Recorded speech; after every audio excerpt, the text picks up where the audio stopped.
A atração a seguir é recomendada para todas as idades.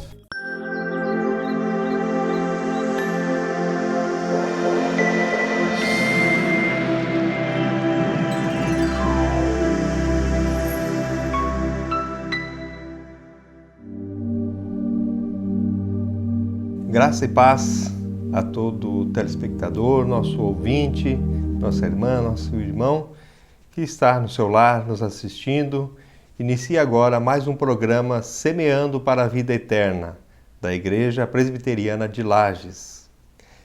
Quero agradecer aos nossos patrocinadores, que é a Clínica Vida Nova, que é diagnóstico por imagem, doutora Vanessa Gerber, e ultrassonografia geral e obstétrica e odontologia com o Dr. Fernando Gerber, nosso parceiro que está aqui apresentando sempre o programa. Hoje ele não pôde estar. Em geral e cirurgia. E também agradecer à loja Cadillac da Gesana, especializada nas marcas Coach, Fórum e Schultz.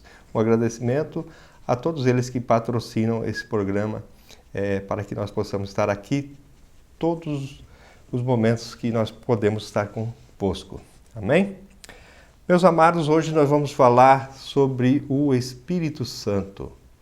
Quando Jesus ainda estava com seus discípulos, ele conversou e explicou para os discípulos sobre o Espírito Santo, que ele precisava ir para o Pai, porque se Jesus não retornasse, então o Espírito Santo não viria para estar conosco todos os dias e em todos os momentos. Porque Jesus estaria limitado somente à sua pessoa. E agora o Espírito Santo, então ele estaria em todos os lugares e nas pessoas, agindo conforme a vontade do Senhor nosso Deus. E este relato está no capítulo 16 do Evangelho de João. Nós vamos ler um trecho para nós explanar um pouco sobre o que Jesus estava explicando para os discípulos. João capítulo 16 e o verso 6 em diante. Eu vou falar sobre todo o texto, desde o versículo 1 até o 33. Só que para a gente ler agora, depois eu vou começar a ler novamente. Então, para não ficar repetitivo esta leitura, então nós vamos ler a partir do verso 6. E diz assim: Pelo contrário, porque vos tenho dito estas coisas, a tristeza encheu o vosso coração. Mas eu vos digo a verdade, convém-vos que eu vá, porque se eu não for, o Consolador não virá. Para vós outros, se porém eu for, eu vou-lo enviarei. Quando ele vier, convencerá o mundo do pecado, da justiça e do juízo.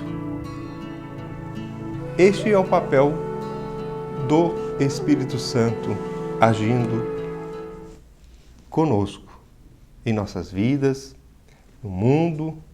O que ele iria fazer?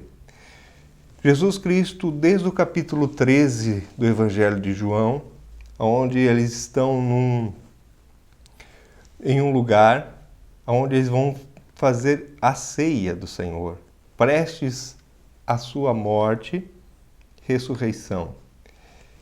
No capítulo 13, Jesus começa lavando os pés dos discípulos, ensinando a humildade, deixando para trás tudo aquilo que um contra o outro, rixas, brigas, ensinando simplesmente a humildade que nós temos que ter um para com o outro.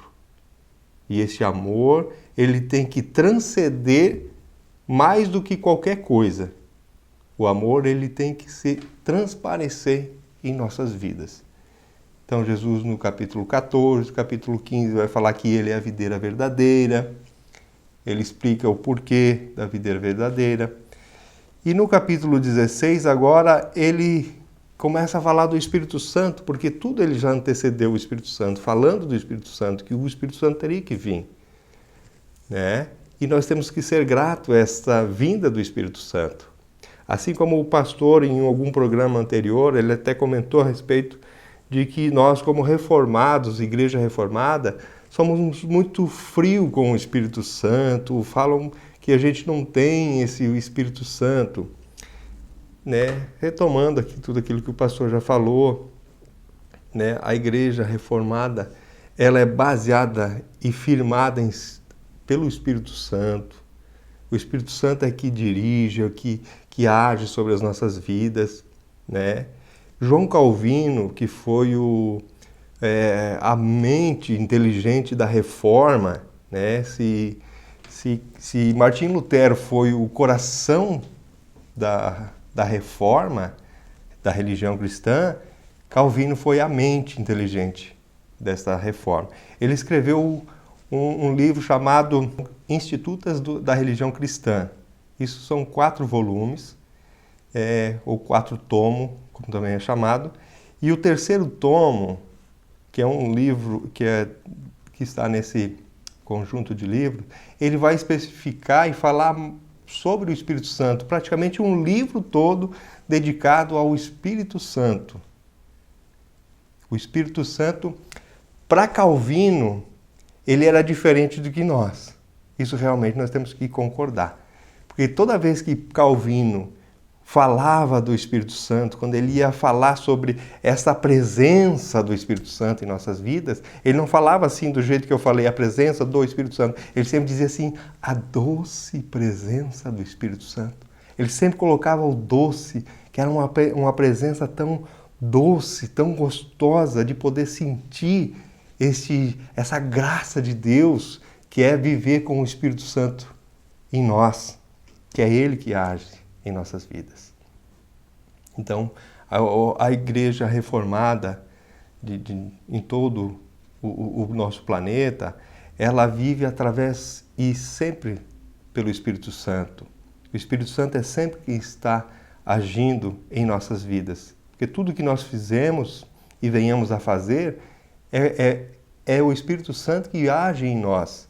E tudo aquilo que nós erramos e fazemos de mal, de ruim, isso é eu que fiz, é você que fez. Não foi o Espírito Santo.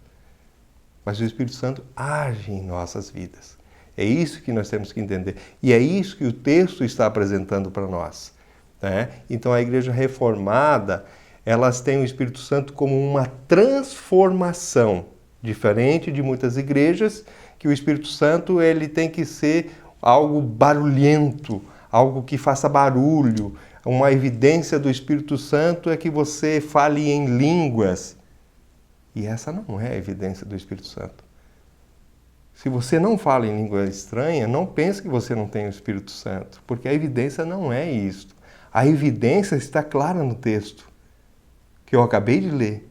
O Espírito Santo, ele vem para convencer, ele vem para transformar. E isso é ter a presença do Espírito Santo. Se eu era um homem ruim, eu era uma pessoa ruim para minha esposa, para com meus filhos, eu era uma pessoa ruim na sociedade, uma pessoa que não pagava a conta, uma pessoa que dava calote, uma pessoa que falava, não era uma pessoa inconfiável no meio à sociedade, em meio à família, porque mentia e não assumia as responsabilidades, os atos que eu tinha feito. E então agora, de uma hora para outra, eu de repente comecei a ser uma pessoa confiável, uma pessoa amada, amável, comecei a compreender, comecei a pagar as minhas contas. O Espírito Santo, ele não paga as tuas contas, é você que tem que pagar, mas você tem essa compreensão de que você comprou, você tem que pagar. E isso é uma ação do Espírito Santo, é uma transformação. Isso é a evidência que você tem do Espírito Santo. Não é o barulho que vai fazer isso. Amém? Vamos continuar no texto.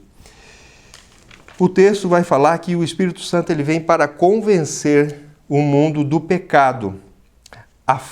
O que é o pecado? O que é esse pecado que Jesus está falando que o Espírito Santo vai convencer o mundo do pecado?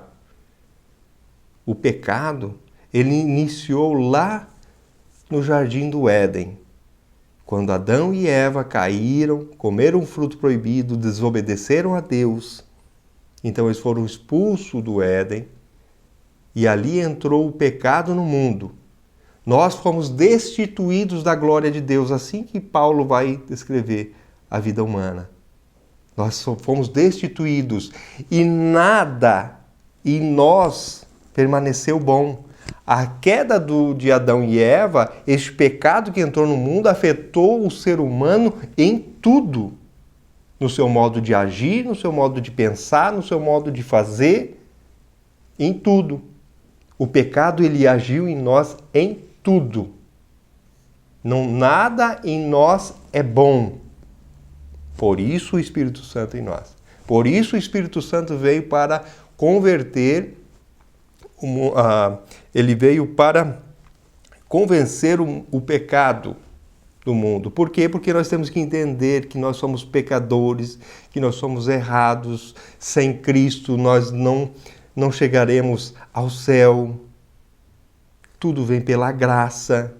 Deus é o único Senhor. Jesus Cristo é o Filho de Deus, aquele que veio a este mundo, deu a sua vida, foi em sacrifício por nós, para a salvação dos nossos pecados. Tudo isso foi Jesus. Então o Espírito Santo ele vem para nos convencer disso, que nós venhamos a entender sobre este assunto. E Romanos capítulo 5 e versículo 21 vai dizer assim: por um só homem entrou o pecado no mundo, e por um só homem fomos salvos. Veio a salvação, a graça. No mesmo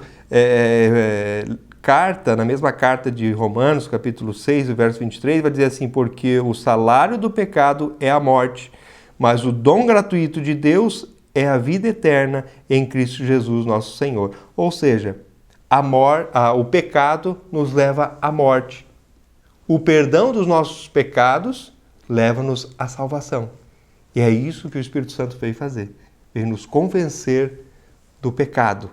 Por isso, quando você ouvir uma mensagem de alguém que está pregando, está falando de Deus, parece que está falando com uma graça, mas quando chega na parte em que ele quer convencer você de você se converter ao Evangelho, a você se converter àquela igreja a qual ele está pregando, esse pregador, quem quer que seja, ou seja, tenha noção de que o que está tentando te convencer não é o Espírito Santo. É o pregador. É aquele que está falando. Não é o Espírito Santo. Porque o Espírito Santo, ele convence pela palavra. Ele não força ninguém. Ele vai fazer com que você enxergue o quão você é pecador, o quanto eu sou pecador. Quando eu me converti, é como se fosse abrir um leque na minha frente, e foi quando eu vi que, meu Deus, as minhas mãos estão sujas. E eu nada posso fazer se não for pela graça. Então é isso que o Espírito Santo faz. Ele vai me convencer, ele me convenceu de que eu era um pecador e que eu preciso de Cristo. É Ele. Ninguém mais pode te convencer. Por isso há muitos cristãos fracos. Paulo vai falar sobre isso lá depois da ceia do Senhor. Tem muitos crentes fracos. Por quê? Porque foram convertidos pela palavra do pregador e não pelo Espírito Santo. Ele foi forçosamente convertido ao pregador ou à igreja a qual ele está fazendo parte. Mas ele não foi convertido, regenerado pelo Espírito Santo. E essa é a grande diferença. Ele também veio convencer da justiça. Qual justiça? A justiça que Cristo é o nosso mediador. Cristo é o nosso advogado. Cristo nos tornou justo mesmo nós sendo pecadores. Essa justiça é que o Espírito Santo vem nos convencer. Por quê? Porque nada do que eu faça eu não convenço Deus por atos que eu vá fazer. Aquilo que eu vá fazer não vai agradar a Deus ou deixar de agradar a Deus. Porque o Espírito Santo é que age em nossas vidas. E ele vai convencer da justiça que Cristo teve para conosco. Martinho Lutero, ele vai falar em uma certa reunião, junto com o clero, que nós somos justos e pecadores. Ou seja, nós somos justos em Cristo, mas ainda continuamos pecadores. Por isso nós precisamos orar a Deus, pedir perdão pelos nossos pecados, para que Deus tenha misericórdia de nós. Porque se nós nos tornássemos justos e agora não mais pecadores, então nós não precisamos mais orar, não é verdade? Nós nos tornamos justos pela justiça de Cristo, porque Ele era justo, a obra dele na terra foi justa, Deus aceitou o seu sacrifício, então agora somos justificados em Cristo. É essa justiça que o Espírito Santo vai nos convencer de que Jesus Cristo é o Filho de Deus. Verdadeiramente, Ele é o Filho de Deus. Não foi isso que quando Jesus estava junto com os discípulos, eles chegaram e disseram: Senhor, o povo diz que o Senhor é Elias, é Jeremias, é um profeta. E vocês o que dizem? Então Pedro se levanta e diz: Tu és o Cristo, o Filho de Deus. Lembre-se que o que Jesus falou é o que o Espírito Santo faz em nossas vidas. Porque ele diz assim: falaste bem, Pedro, filho de Bajonas, mas o que te revelou foi Deus quem te revelou isso. Não foi nem carne nem sangue, mas o Deus poderoso que revelou isto, que Jesus Cristo era o Filho de Deus.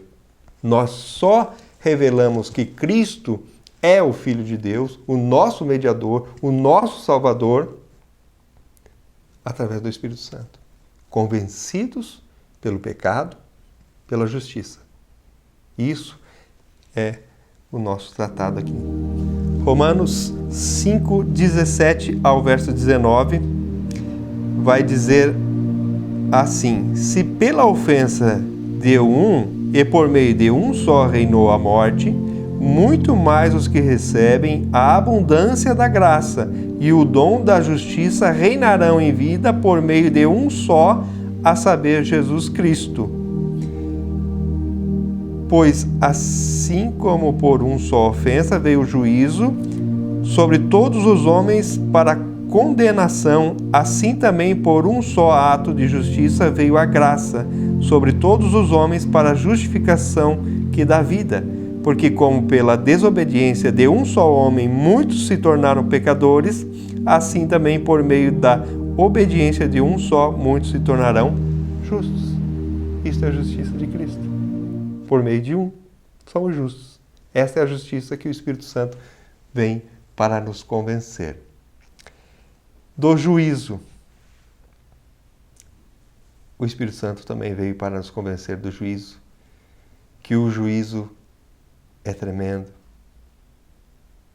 Não suportaremos, mas se nós não sabermos, é um erro nosso de não buscarmos a Cristo, buscar a sua graça, pedir misericórdia para que Ele nos capacite, que Ele nos dê o Espírito Santo, para que nós sejamos convencidos do juízo. Porque a Bíblia vai nos dizer que o Espírito Santo veio para convencer o mundo do pecado, justiça e juízo. E ele vai dizer que o juízo é o julgamento para que não sejamos julgados como o príncipe deste mundo que já foi julgado. Ou seja, Satanás já foi julgado lá no princípio, quando ele foi lançado do céu, foi expulso do céu, ele já foi julgado. É esse juízo que o Espírito Santo está nos antecedendo, para que nós não caiamos nesse mesmo juízo, nestes mesmos pecados, para que não sejamos julgados, assim como o príncipe deste século ou deste mundo já foi julgado. Satanás já está julgado. Por isso que cada vez que Jesus aparecia, as pessoas que estavam endemoniadas, a primeira coisa que este espírito imundo que estava nesta pessoa, a primeira coisa que dizia: não é chegada a minha hora. Porque ele sabe que quando Cristo voltar pela segunda vez, ele será lançado no lago de fogo e do inferno. ou seja, o lago de fogo e enxofre, desculpa. É esse juízo que o Espírito Santo está nos convencendo. Agora, em contrapartida, esse é o Espírito Santo que veio para convencer o mundo. Agora, para o cristão, vamos falar bem ligeirinho, bem rápido, para que nós possamos entender. No mesmo capítulo, ele vai falar sobre a alegria. Nós temos a alegria do Espírito Santo, mesmo em dores aqui neste mundo, mesmo em dificuldades, mesmo em aflições, mesmo em perseguições. Mas essa alegria do crente em saber para onde nós iremos, essa alegria ninguém tira do crente, do cristão verdadeiro, genuíno. Ele vai falar sobre o amor do Pai com aqueles com quem crê em Cristo Jesus. Tem um momento que ele vai dizer assim que ele já não vai mais estar lá diante do Pai intercedendo por nós. Porque o amor do Pai será tão grande por nós que o próprio Deus ouvirá as nossas orações. Olha que maravilha, que amor, que graça. E também para que nós tenhamos paz em Cristo. Por isso ele vai terminar o capítulo 16 dizendo assim, no mundo tereis aflições, mas tende bom ânimo, eu venci o mundo. Ele venceu, Cristo venceu, por isso é Cristo, por isso é para Ele que nós olhamos, por isso que toda a Bíblia vai apontar para Cristo, porque Ele é o mediador, Ele é Senhor, tudo é Cristo. E nós precisamos buscar e estar atentos em Cristo. No século XVII, aconteceu muitos martírios, acontece até hoje, mas um martírio que me chamou muita atenção é que no século XVII teve um martírio de um homem cego e um homem manco. Eles estavam indo para o martírio porque eles não poderiam pregar o evangelho, porque eram pessoas leigas e estavam pregando o evangelho na província onde eles moravam, onde eles podiam alcançar, só que um era cego e um era coxo. E foi decretado, então, o martírio deles, a morte deles em fogueira. E quando eles estavam indo, aquele que era cego, ele falou para aquele que era manco, alegre-se, pois daqui a pouco eu estarei enxergando e você estará caminhando sem dificuldade. É essa alegria que eu te convido a ter com o Espírito Santo, a ter a certeza para onde você vai. Amém. Deus abençoe a todos. A Igreja Presbiteriana do Brasil é fruto de uma ação missionária da Igreja Norte-Americana que enviou o jovem pastor Ashbel Green Simonton ao nosso país em 1859, com o profundo desejo no coração de apresentar o Evangelho da graça de Jesus aos brasileiros. Ao longo desses 160 anos de história, o ideal missionário tem se tornado realidade. E a partir do seu compromisso com a integridade bíblica em uma perspectiva teológica reformada e com o propósito de fazer a diferença na sociedade, a IPB tem sido um instrumento usado por Deus para alcançar e transformar a vida de milhares de pessoas no Brasil e no mundo. A Igreja Presbiteriana em cada cidade, com suas escolas, hospitais, projetos sociais e missionários, cumpre a sua missão visando a glória de Deus. Igreja Presbiteriana, há 160 anos evangelizando o Brasil.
cidade, o estado, toda a região, o Brasil e o mundo inteiro num só coração. Pra você o dia todo muita informação, cultura e arte na expedição. São 24 horas junto com você, política, entrevistas, esporte e lazer. É pra você que vibramos com muita emoção, seja no inverno ou no verão. Pra você, Nova Era TV. Pra você, Nova Era TV. Pra você, Nova Era TV. Só pra você. É pra você que estamos a todo momento, vivendo intensamente cada sentimento. É pra você que estamos em todo lugar. É a vida que acontece, a magia está no ar. Pra você, Nova Era TV. Pra você, Nova Era TV. Pra você, Nova Era TV. Só pra você, Nova Era TV. Sempre junto com você. Nova Era TV.